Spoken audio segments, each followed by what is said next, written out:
Here in the middle of the Egyptian desert, something strange is happening. These giant green circles have been popping up all over the place. And it looks like a massive river is forming, cutting right through the desert, with dozens of smaller canals running alongside it and more still under construction. There are even tracks in the sand that look like underground pipes. Is Egypt trying to flood the desert? New roads are appearing, along with huge buildings. And then we see this. Military installations, not just one, but several. So we decide to check it out ourselves, fly in and have someone show us everything, on site. But no one is willing to talk. Some people seem afraid for their own safety. What's going on here? The green circles led us to massive construction projects, carved out of the sand at record speed, to wild plans to flood the desert, to a repressive regime and a country struggling through years of economic crisis, and to a multi-billion-dollar project meant to feed the population while secretly pursuing entirely different goals. If you look at satellite pictures of the country, you can see this change. What we do know is that it's a military project. It's quite fascinating to see the colour of a country change. Their census itself shows you that it's not working. It's off budget, it's a black box.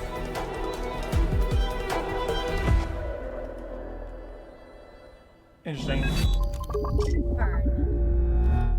Our research starts on Google Maps. We find the green circles all over Egypt, including here in the middle of the desert. They don't look that big at first, but when you zoom in, you realize these circles must be hundreds of meters wide. A little to the left, you can already see the outlines of the next circles etched into the sand. We head to the NASA website and pull up some before and after satellite images. How the fuck you Most plant of these shit in the circles seem sand? to have appeared within the last 10 years. The description below the images mentions the name for this area, the New Delta. The New Delta is a massive agricultural project run by the Egyptian government. It's meant to achieve several official goals: boost farming, reduce Egypt's dependency on food imports, create jobs, and improve the country's overall food supply. To do that, the project wants to transform almost 10,000 square kilometers of barren wasteland into fertile farmland. Traditionally, farming in Egypt has mostly happened here, along the narrow strip of the Nile and up here in the Nile Delta, right on the Mediterranean coast. Since nearly the entire country is desert, only around 4% of its land can actually be used for agriculture. That's a tiny percentage compared to the other countries. Egypt is home to 116 million people, more than any other country in the Arab world. By 2050, it's expected to reach 175 million. The vast majority lives on this tiny sliver of land. It's one of the most densely populated regions on the planet. Here, people, farms, and factories are all competing for the scarce land near the water. Housing demand keeps rising, forcing farmland to be converted into residential areas. The New Delta could change that in one stroke. According to a state-run newspaper, Egypt could expand its arable land by nearly a quarter. And the country could certainly use it. Okay, so how's that bad then? I don't get it. Food security in Egypt has been tight for years. 8.5% of the population are undernourished, according to the Global Hunger Index. 1 in 5 children suffer from stunted growth due to malnutrition. Many staple foods, especially wheat, have to be imported.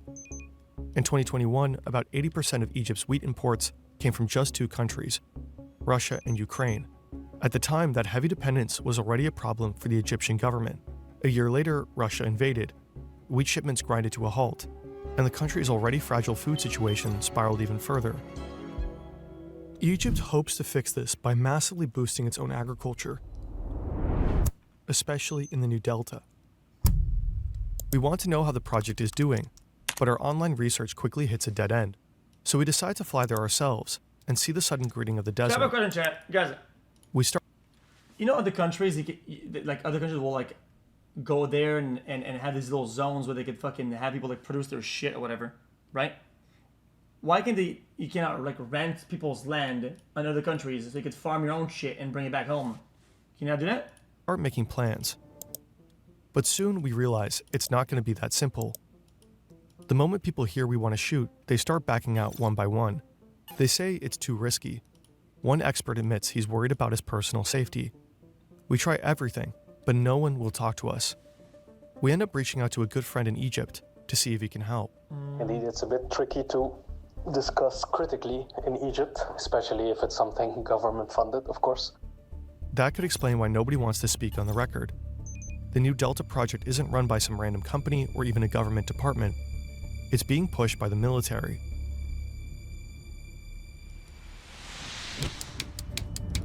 So the government. In early 2011, hundreds of thousands of people take to the streets in Cairo, demanding the end of the regime. They're protesting corruption, violence, and the country's ongoing economic crisis. For 18 days, protesters and police face off. In the end, Guys, the government is not the military? I don't get it.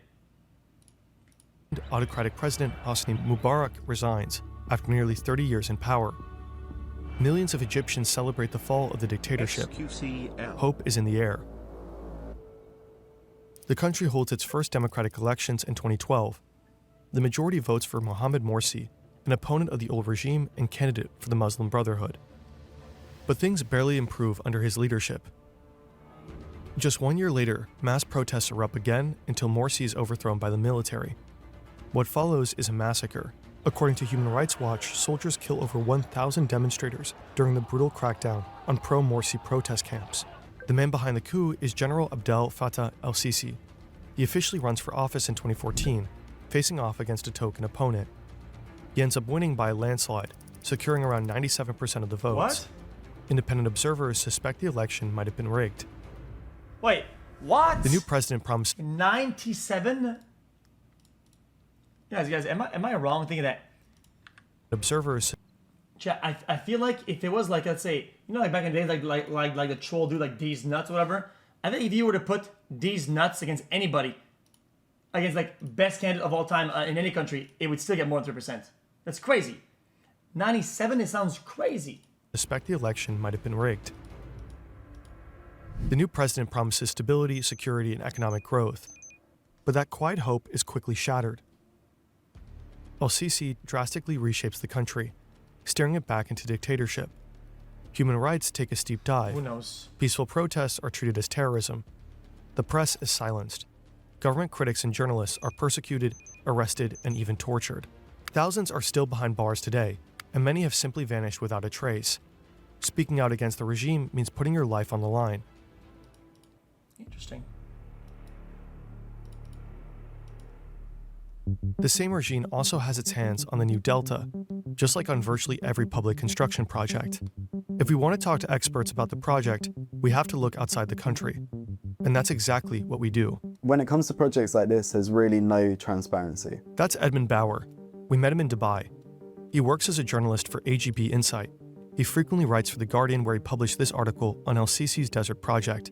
That there's very little concrete information coming out of. I think when you talk about the whole world, let's be honest, things are non-transparent or pseudo-transparent or whatever, right? And even then, it's like a luxury that like the Western world has some level of pseudo-transparency or whatever, and it's still pretty opaque compared to like everybody else. It's like a standard that's like not really applicable to like a lot of these other countries, no? Like, I don't know, like, I don't. Hades for 30 Any minutes, of the lol, Egyptian xQc, sources R1, about xQc, Omega, these xQc, projects, R2. other than that they're great projects and that they're covering a lot of land, et cetera, et cetera, et cetera. That's David Sims. He's an urban planner, economist, and the author of this book, which also dives into Egypt's desert projects. They say that the New Delta isn't the first mega project of its kind. You could say it probably has to do with a certain imagery of pioneer spirit. We can conquer the desert. This has been around for a long time. Over the past 100 years, there have been multiple proposals and concrete plans to flood the desert. During massive undertakings like Egypt's New Delta project, teams have to stay perfectly aligned to make progress. I mean, why not? But in meetings, ideas can fly by too fast to capture, miss a few key points, and suddenly decisions get delayed. Actions slip through, and the whole team pays the price. That's where Plod comes in option. Click the link in the description for 20% off. I think I bought too many of these. I bought like 300. This is the Qattara Depression, a natural lowland right in the middle of the desert. Parts of it lie as much as 133 meters below sea level. Oh, that's pretty good. At the start of the 20th century, people come up with the idea of flooding the depression to create a massive lake, roughly the size of Lake Ontario, not for farming, but for power generation. In 1926, a British geologist lays out a detailed plan. He proposes digging tunnels from the Mediterranean so seawater can flow into the depression.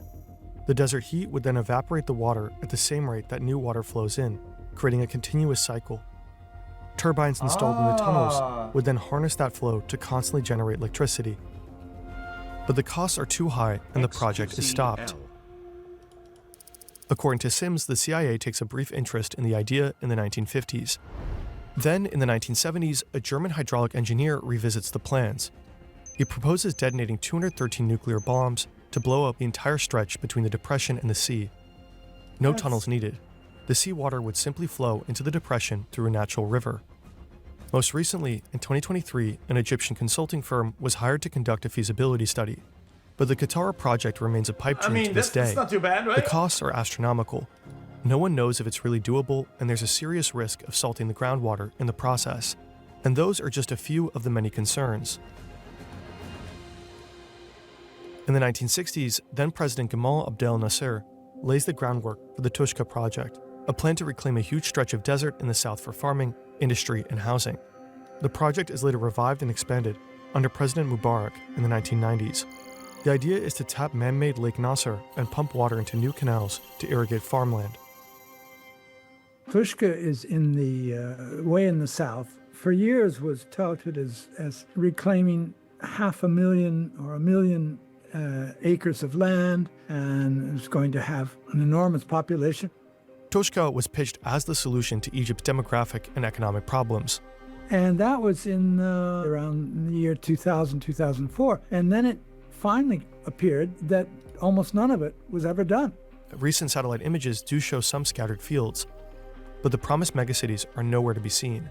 And yet, even today, the government keeps clinging to the plans. It shows, if nothing else, how difficult these projects are and how big the potential is for waste, not just of money.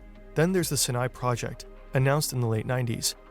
Once again, huge desert areas were supposed to be reclaimed for agriculture and irrigated by a new canal. It was called the El Salam Canal. Part of the canal was actually built and put to use, but most of the project never materialized. What? There were countless potential problems, from soil salinization and water pollution to coastal areas being eroded by the sea. So it looks like every one of Egypt's rulers has to have these mega projects to anchor his success and popularity. But save for a few exceptions, most of these projects fail. The New Delta project is another attempt to revitalize the city, open up land for crops and communities, and make the country more independent. Will it work this time? I mean, they're trying, though. To grow anything I don't see here, the you problem with this. obviously need water. Lots of it. The project draws from multiple sources: groundwater, polluted water from this lake near Alexandria, and most importantly, the country's lifeline, the Nile. The plans include several canals. One of the few sources of information is Google Earth. Thank God for Google Earth, because it shows the reality, at least you can see. The first canal runs here. It channels Nile water from the so-called Rosetta Branch and stretches about 42 kilometers to the eastern limits of the New Delta. You can see several smaller canals shaking across the sand. Some are still under construction and supposed to carry the water deeper into the desert. The second large canal is even more impressive and about 114 kilometers long. It carries a supposed 3.5 billion cubic meters of water each year, starting at another canal up here and cutting straight across the desert. The water moves both above and below ground, from station to station. That's pretty But cool. it doesn't just flow downhill on its own. In some places, it has to be pumped over 100 meters up. What? They're taking it off the Nile at an altitude of 16 meters, and they have to pump that up to 120 or 130 meters. That Pumping sounds stations like laborious. this one It's a lot push the of- water through the waterways, guiding it here to the beating heart of the New Delta, Al Haman, the largest wastewater treatment plant in the world. Chat, if the downslope is bigger than the upslope, can't they use the downwards trend to generate power so that they could use the power to the upwards trend? Built in just 2 years, it was completed by June 2023 and sprawls across 320,000 square meters. At the front, 15 massive basins sit side by side. They take in polluted industrial and agricultural wastewater and send it to these 3 treatment plants. The plant can purify up to 7.5 million cubic meters of wastewater per day. That's enough to cover the daily water needs of 24 million people in the US. But the new delta taps another water source besides rivers and lakes. Far below the desert lies the world's largest fossil groundwater reservoir, the Nubian Sandstone Aquifer System. It stretches beneath 4 countries and is estimated to hold between 150,000 and 370,000 cubic kilometers of water. That's more water than the Nile would discharge over the course of 500 years. The water has been trapped here for thousands of years, locked between layers of rock. Now it's pumped up to the surface for the new Delta project. Sounds fair enough. But even this groundwater comes with a catch. When we talk about the aquifer, it's tempting to think of it as a big tank of water sitting under the country. You can put a straw Dude, is that a fucking... Yo, what kind of tattoo is that, chat? Is that fucking Squid Games or is that PlayStation? What the fuck? in it and water comes out. That's not what this is. No one knows just how much of the water down there can actually be used. And Bauer says that the deeper you go, the saltier the water gets. So there's a real risk that the water pumped up from the aquifer could eventually be too salty to use. And while the reservoir may be huge, it's still finite. It's not sustainable. You're dealing with water which probably isn't replenished. The water I mean, dude, this is a lot of probablys or whatever. Dude, we know for a fact you cannot replenish oil, and we're pumping that shit the fucking out the wazoo like there's no tomorrow. But these guys in the desert, they got nothing. They got fucking salty water trying to fucking pump the water. Oh, this could be finite. Come on, bro. Come on, bro. Bro. What are these standards we're applying to these countries, man? Come on, bro. from all these sources I flow don't through get it. underground pipelines, out to the cultivation areas. And that's where they appear. The green circles. I don't see the problem. I don't see the problem. Their shape comes from center pivot irrigation systems. Water sprinklers sweep across the fields like the hands of a clock. You'll find these systems all over the world, in Saudi Arabia, Qatar, and even the US. Thanks to them, people can grow corn, peanuts, potatoes, and even wheat right in the middle of the desert. Wheat in particular uses a huge amount of water. It's better than just flood irrigation, but it's not very efficient water-wise. In other words, you're going to need a lot of water. The soil has to play along too. Sure, you can grow wheat on dry land, but the desert soil in the new delta is far less fertile than the rich riverbanks along the Nile. These land reclamation projects in the desert Chet, also, usually yeah, only have one Chet, crop. aren't they gonna have maybe some problems with the mineral? Like, if it's, I mean, does wheat not become after a lot of Crop a year. lot It's of- too hot, so they only get one crop a year, whereas in the old Crops land, you get two start to and three lose crops their- a year. To boost Minerals? yields, farmers use special fertilizers and pesticides. They can So be they need to mixed rotate. directly into the irrigation water. The Egyptian government claims it's sustainably developing these areas for agriculture, but Edmund Bauer disagrees. If you look at pictures from above, what you'll see circles of green, which are surrounded by land which is quite clearly still desert. And in fact, under the topsoil in which crops are being grown, it is still desert. And in fact, if you take away the central pivot systems that are irrigating these circles, it will go back to being desert. Nothing has changed. You can already guess Okay, from so- satellite images where new fields are planned. It gives you a sense of just how massive the new delta is planned to be. I don't get The it. project is overseen by a government agency that reports directly to the Egyptian Air Force. As for how much it really costs is anyone's guess.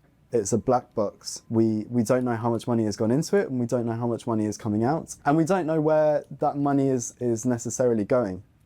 Running agriculture in the middle of the desert doesn't come cheap. You need processing plants, warehouses, a network of roads and cold storage units, grain silos, and artificial rivers. According to The Guardian, the longest canal alone costs around $5 billion. The water treatment plant wasn't exactly a bargain either. Then there's the cost of pumping up the groundwater. Yeah, that's pretty And in cheap. some places, the water from the Nile has to be lifted over 100 meters. So this is going to be very expensive. As a matter of fact, some of the earlier studies of Egypt's agricultural potential in the Yo, 5 billion for a fucking massive, huge canal? This is like fucking nothing. Are you kidding me? Dude, 5 billion, that's how much the fucking... It's how much the fucking U.S. government spent on fucking napkin for the fucking White House last month. Like, what the fuck? desert sort of came to the conclusion that if you have to lift the water more than 30 meters, it's uneconomic. You cannot grow things with a value that will cover the cost of the energy needed to lift it. In 2021, the New Delta project was presented with a budget of roughly $10.2 billion. But by May 2025, inauguration of the wheat harvest season, President el-Sisi said that the infrastructure alone would cost somewhere between $9 and $13 billion. In terms of the finances of New Delta, we really have to go on the bits and pieces that get released to us in speeches, in press statements. We have to sort of take them at face value because there isn't clear records being produced. The New Delta project was pitched as Egypt's answer to its food insecurity. But what has it actually changed so far? Now, in one sense, this has been so far a successful project in the fact that you can see crops coming out of it. But much of the harvest never ends up on Egyptians' plates. It's exported. By all accounts, money has been made off of this project, and you can see that, if nothing else, the export figures, the agricultural export figures. According to the government, Egypt now exports more than 400 different agricultural products to over 160 countries. In 2023 alone, a record 7.5 million tons of produce left the country, bringing $8.8 million in revenue. Yo, this shit is no no-brainer. Are you telling me that a 13, even if it was worst scenario, oh my god, they lied, it's 13 billion. It's 1.75 of a year, and this shit's profitable. This shit's insane. What the fuck? Top sellers are fruits, vegetables, This shit's and nuts. busted. Egypt is increasingly focusing on high-value export crops, and the New Delta plays a central role in that strategy. The focus seems to be, and Sisi has more or less said this himself, why would we grow wheat? If I can read them, it's million? No, it's in B. It's in billions. It's in B. 10 billion to make 8 billion. And the year after, you're operating on nearly pure profits forever. Dude, you know that a lot of shit that people do, coaches do, will pay out in like fucking 40, 50 years, right? What?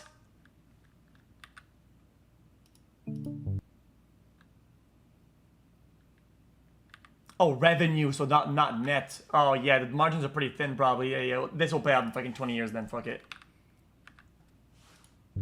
In records for different agricultural products to over 160 countries. In 2023 alone, a record 7.5 million tons of produce left the country. Guys, it's a million tons of produce. It's not me. No, Chad didn't listen. You guys asked, I didn't listen. You didn't listen. It's millions of produce, man. Bring $8.8 million in revenue. On God. Top sellers are fruits, vegetables, and nuts. Egypt is increasingly focusing on high-value export crops, and the New Delta plays a central role in that strategy. I missed it again? Oh, what the fuck? Left the country, bringing $8.8 million in revenue. Oh, that's fucking dog shit. What? In the rev? Net? That's... What? No, none of this makes sense. I don't get it anymore.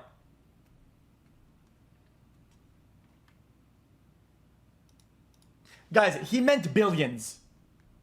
Guys, he meant billions. There's no way... Guys, it's a mistake. It's a mistake. Yeah, he misspoke. He has to be.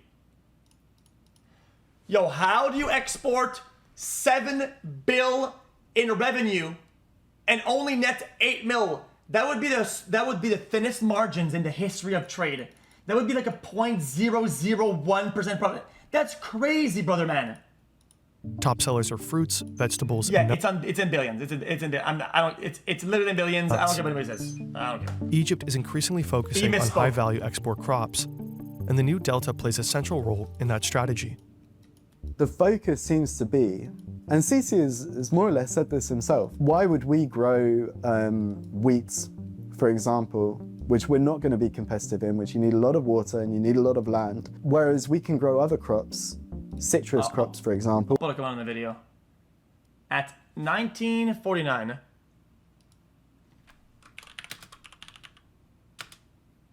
Hey, Fern. Just quick clarification. At 48,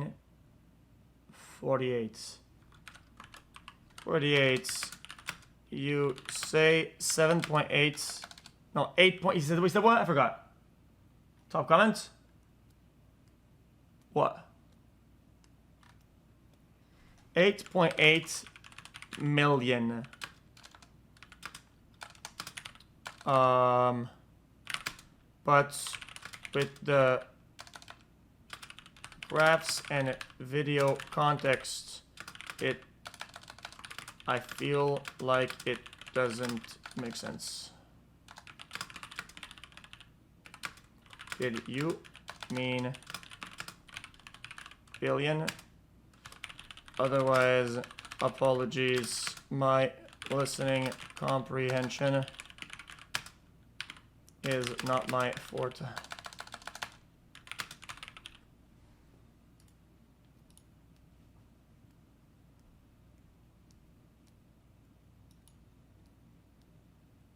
Am I zero head? We can export them for much more money, and then we can use that money to import wheat. That's what most countries that are in this kind of situation would do. So you export high value, and then you import the wheat, which is what they've always done. Egypt wants to position itself as a major exporting nation and a key player in Africa.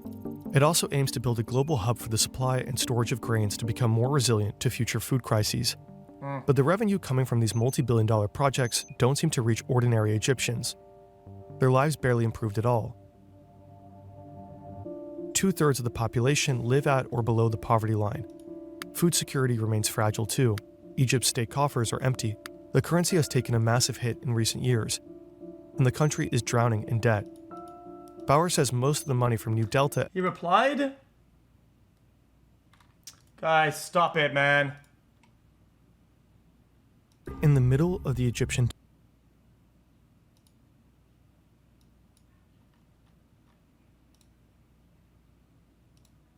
I can't see the replies. They're not loaded in yet. You're stupid. Man, Food shut security up. remains fragile too. Man, fuck Egypt's you, state man. coffers are empty. The currency has taken a massive hit in recent years, and the country is drowning in debt. You misspoke. Bauer says most of the money from New Delta ends up flowing back into the state. And one thing that they've consistently invested in is weapons. Egypt has got a war on its southern border. There's a civil war in Sudan. There is a war in Gaza on its eastern border. There has been violence to the west. So you can make a good case for buying weapons and investing in defense. The New Delta project devours massive resources. It's not really sustainable, extremely expensive, and nowhere near delivering the promised food security. If you're looking at Yo, how is this not sustainable? If they put in fucking 13 bill at most, and they're making, and it'll profit in 2 years, and then be operating at pure profits, how is this sustainable? Shit's fucking bussin'. Yeah, they mean sustainable in terms of like the water theory, that it's gonna take the water out and it's not sustainable for in fucking 300 years. But come on, bro, that is such a that has to be a long reach. I don't get it. I don't get it. producing food to feed the country, it will be difficult to do based on using these projects. It's a difficult place to grow wheat. It's a difficult place to grow rice. So there's a very strong case to be made that Egypt will be reliant on food imports for the long run, and can start looking at other ways to secure those routes and to secure that supply chain. Maybe the real value of these mega projects is not about food at all. They generate headlines and distract from the country's real problems. The regime of President Abdel Fattah el-Sisi gets to present itself as a capable and proactive. Because you can make an announcement, you can give an artist's rendition of what this project will look like. You can very quickly claim credit for something, and then hopefully you'll be able to follow through and build it, and you have this large thing that you can unveil. On the surface, it looks like a great answer to lots of intractable problems to do with the growing population and poverty that would be difficult to address in other ways. It's clear why it would be more tempting to go down the route of unveiling new large-scale projects rather than something which would be more of a systemic approach to a problem and more building institutions. Earlier this year, the government just unveiled its latest mega project, Jirian City, a brand new city rising out of the desert. In just 5 years, is expected to feature luxury apartments, a yacht harbor, skyscrapers of up to 80 stories, and a free economic zone. yacht for Jirian what? is meant to attract tourists, create new jobs, and pour money into state projects. What the fuck are you doing with a yacht in the desert, man? What the fuck are you gonna do? The era of desert mega projects seems far. Oh bruh. I mean, these photos, man, I can't. Create new jobs and pour money into state projects. The era of desert mega projects seems far from over. That's the future. And the government has decided they're all going to go to the desert. Okay. In February 2022, Ethiopia completed a massive gravity dam in the south of its national territory. Its walls reach up as high as the pyramids of Giza, holding back the waters of the Blue Nile, the Nile's most important tributary. Ethiopia plans to double its current energy production thanks to the dam. So why don't governments that have developed, like the West or whatever, right, seize places that had these opportunities? Like, yo, listen, there's water here. We could do a dam here. Why don't they fucking loan money out to these countries, right? And they go, yo, listen, we'll build this fucking dam, 50 bill, right? You make the energy back, you make some money off the shit, right? You give us 75 bill within fucking 10 years. Fuck this. Done. Too easy. It's too easy. This is too easy. Everybody wins. They get a dam. They pay a little bit of profit on top. It's all good. They help the country, help them develop, right? They make it faster. Boom. Then just too easy. Why do they do that? China does that? W. I mean, what can you do? It's just business. Tributary. Ethiopia plans to double its current energy production thanks to the dam. What marks a milestone for Ethiopia sparks panic downstream. Egypt and Sudan fear they'll receive far less water in the future. That kind of control gives Ethiopia a powerful bargaining chip. The Egyptian government calls the dam an existential threat. Relations between the two countries are tense. What? The Nile remains Egypt's lifeline. It has to keep flowing for Cairo's ambitious plans to stand even a remote chance. And with them, any hope for a stable food supply. In the end, the dream of greening the desert hinges on a single precious resource: Water. water. Interesting. I enjoyed the video. Thank you, friend. In the middle. Guys, this will always be my take until things change. But I gotta be honest with you, chat.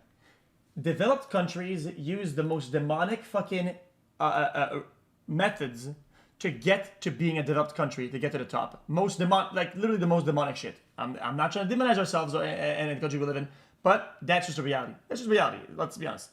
Whether it's fucking slavery, whether it's fucking invasion, stealing, pillaging, whatever the fuck. It is what it is. It means it is what it is, right? And now I feel like now the developed countries, and especially the West, are trying to apply these standards and the new standard of today's world to every other country and regard them as like, oh, you can't do this.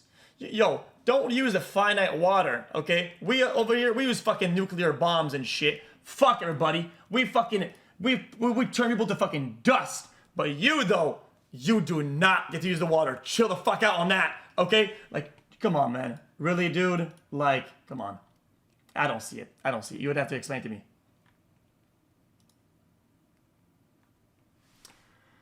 Show your bitch ass up, play Spider-Man 2. No one cares, Q. Pack it up, little pup.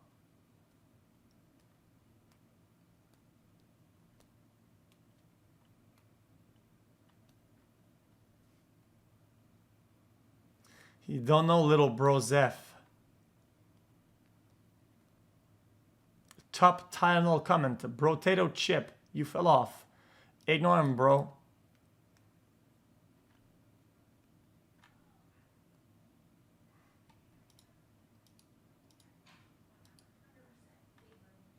Guys, am I the only person who pointed out the discrepancy of... See? There you go. Boom. This guy calls it out. This guy's so fucking smart, just like you. Can I have the phone, please? You get it. You get it. See? It's an easy transaction. A little bit of a glaze, a little bit of a reward. I play ball. It is what it is. I'm a simple creature. You give me a little glaze comment, okay, you get whatever you want. Wow, you're looking so smart and handsome today. I can't believe it. Would you like to leave? Okay, what kind of car you want? I don't want a car, thank you. I don't have a license. Goodbye.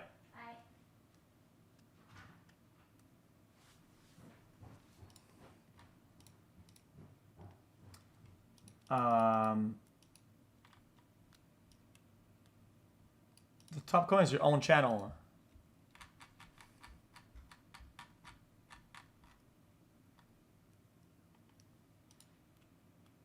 Chat.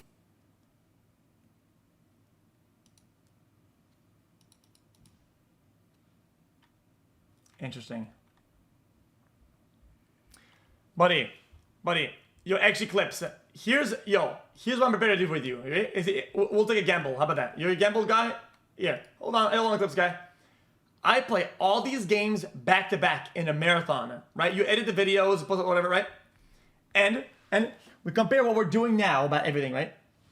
And if there's some form of fall off, right, where the numbers don't add up, right? And then we calculate the new revenue, right? Hold on now. The difference between the income loss between one month to the other comes out of your paycheck. Actually, it's more of a 1 month loan. Like it has to be paid back in a month.